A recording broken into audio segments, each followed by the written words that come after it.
Good morning student. आज हम unit 3 का ही फ्लूइड मशीनरी सब्जेक्ट के न्यूमेरिकल करेंगे। यूनिट 3 के ही कंटिन्यू पहले भी वही कर रहे थे।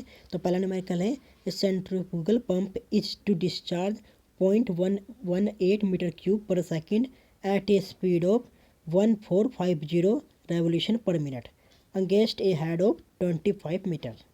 ठीक है। The impeller is 250 metre in which at outlet is 50 mm and manometric efficiency is 75%.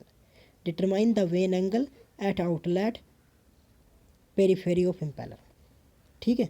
तो अब इसमें करेंगे हम, जिसका डायग्राम बनाएंगे। जिसका आउटलेट डायग्राम है, आउटलेट वेलोसिटी ट्रायंगल है, इनलेट वेलोसिटी ट्रायंगल है। ठीक है। अब हमें गिवन दे रखा है discharge equal to 0.118 metre cube पर सेकेंड।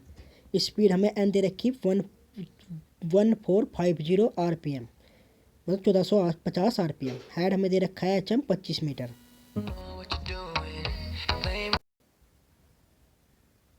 ठीक है। अब हमारा हेड 25 मीटर है। Diameter at outlet D2 equal दे रखा है हमारे 250 mm, मतलब D2 इक्वल टू 0.25 मीटर। अब विद हमें एट आउटलेट पे B2 इक्वल टू दे रखी है 50 mm, मतलब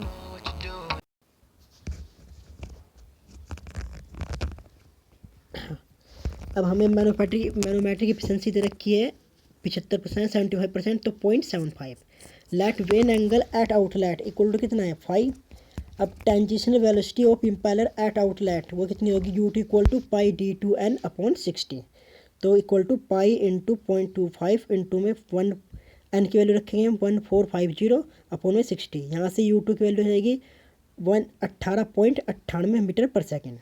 अब डिस्चार्ज हमें गिवन दे रखा है Q इक्वल टू क्या होता है पाई D2 B2 इंटू में VF2, तो VF2 की वैल्यू क्या जाएगी Q upon pi D2 B2, तो इक्वल टू 0.118 अपॉन में पाई इंटू में D2 कितना है 0.25 इंटू में B2 0.05, तो VF2 यहाँ से क्या जाएगा, VF2 की वैल्यू 3 मीटर पर सेकेंड। ठीक है। अब मैनोमेट्रिक एफिशिएंसी का फॉर्मूला क्या होता है हमारा GHM अपॉन में VW2U2, तो वैल्यू रखेंगे 9.81 इंटू में 25 अपॉन में VW2 इंटू में 1898। ठीक है।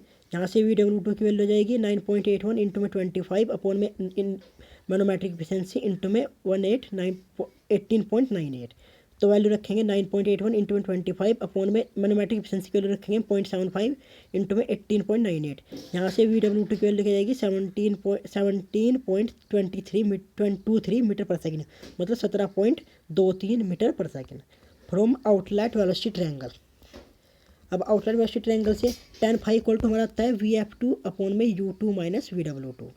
अब वैल्यू रखेंगे 30 अपॉन VF2 की वैल्यू 30 अपॉन में U2 की वैल्यू 18.98 माइनस VW2 की वैल्यू 17.23, तो यहाँ से tan फाई की वैल्यू जाएगी 1.7143 और फाई इक्वल टू क्या जाएगा tan इनवर्स 1.7143, तो फाई इक्वल टू क्या जाएगा 59.74 डिग्री। अब है next numerical. A centrifugal pump is running at 1000 RPM. The outlet vane angle of impeller is 45 degree and velocity of flow at outlet is 2.5 meter per second. The discharge through the pump is 200 liter per second. When the pump is working against a head of 20 meter, if manometric efficiency of pump is 80%, determine diameter of impeller, second with of impeller. अब हमें given दे रखा है, solve करेंगे इसे। ये इसका velocity triangle diagram है या आउटलेट वेलोसिटी या इनलेट वेलोसिटी। ठीक है। अब गिवन हमें दे रखा है n मतलब speed 1000 RPM, outer vane angle 45 degree, velocity of flow at outlet VF1 equal to 2.5 metre पर सेकेंड, डिस्चार्ज क्यू 200 लीटर पर सेकेंड, इसे मीटर में कन्वर्ट कर लेंगे तो 0.2 मीटर क्यूब पर second, head HM 20 metre, manometric efficiency 80%, 80%, तो 0.80 from outlet velocity triangle tan phi equal to VF2 upon U2 minus VW2। अब यहाँ से U2 minus VW2 equal to क्या आएगा VF2 upon tan phi, VF2 की value 2.5 upon में tan phi की value कितनी है 45, अब tan 45 कितना होता है हमारा 1, तो इक्वल टू जाएगा U2 माइनस VW2 क्या जाएगा 2.5, या VW2 इक्वल टू क्या जाएगा U2 माइनस 2.5। इसे इक्वेशन फर्स्ट मान लेंगे। अब मैनोमेट्रिक एफिशिएंसी हमारी क्या होती है, GHM/VW2U2। अब मैनोमेट्रिक एफिशिएंसी कितनी है, 0.80 इक्वल टू 9.81 इंटू में HM अपॉन में VW2 इंटू में U2। अब VW2U2 इक्वल टू क्या जाएगा, 9.81 इंटू में 20 अपॉन में एफिशिएंसी रखेंगे 0.80, तो क्या जाएगा सोल्व करके 245.25 मतलब 245.25। तो VW2U2 इक्वल टू 245.25, इसे इक्वेशन सेकंड बन लेंगे। अब putting the value of VW2 from equation first in equation second, मतलब इक्वेशन फर्स्ट से हम VW2 की वैल्यू इक्वेशन सेकंड में, मतलब इस वाली में VW2U2 इक्वल टू 245.25 में वैल्यू में रख देंगे। तो U2 माइनस VW2 की वैल्यू रखी हमने, इसमें कितनी है फर्स्ट इक्वेशन से, U2 minus 2.5 bracket 1 U2 equal to 245.25। अब सोल्व करेंगे, U2 का square minus 2.5 U2 equal to 245.25। अब U2 का square minus 2.5 U2 minus 245.25 equal to 0। तो इस वैल्यू हमें U की वैल्यू फाइंड करेंगे, U2 इक्वल टू फॉर्मूला लगाएंगे हम B प्लस अंडर रूट में बी का नहीं D plus minus under root में बी का स्क्वायर माइनस 4AC अपॉन 2, ये वाला फॉर्मूला लगाएंगे। तो 2.5 प्लस अंडर रूट में बी का स्क्वायर मतलब 2.5 का स्क्वायर प्लस 4 इंटू में ए कितना है हमारा 1 इंटू में सी कितना है 245.25, तो अपॉन में 2। तो सोल्व करके क्या जाएगा 25 पॉइंट प्लस माइनस 31.42 अपॉन में 2। तो वैल्यू आ जाएगी, दो वैल्यू आएगी, एक तो 16.96 मतलब 16.96 मतलब 16.96 वैल्यू आई है, और एक आई है माइनस में 14.96।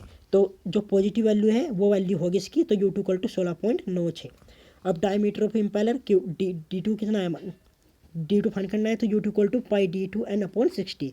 U2 हमारा 16.96 equal to pi D2 into N की वैल्यू 1000 अपॉन में 60। तो D2 इक्वल टू क्या जाएगा 60 इंटू 16.96 अपॉन में पाई इंटू 1000। तो D2 की वैल्यू क्या जाएगी 0.324 मीटर मतलब 324 मिलीमीटर। अब थर्ड फाइंड करेंगे विद ऑफ इम्पेलर आउटराइट मतलब B2। तो Q equal to discharge equal to pi D2 B2 into में VF2। Q हमारा क्या है 0.2 इक्वल टू पाई D2 की वैल्यू कितने 0.324 इंटू में B2 हमें पता नहीं, वो फाइंड करना है। VF2 कितना है 2.5, तो B2 इक्वल टू क्या जाएगा 0.2 अपॉन में पाई इंटू 0.324 इंटू में 2.5। तो सोल्व करके क्या जाएगा 0.0786 मीटर, या B2 equal to 78.6 millimetre 78.6 millimetre. ठीक है, इसी के साथ ये न्यूमेरिकल हुई है। Thank you.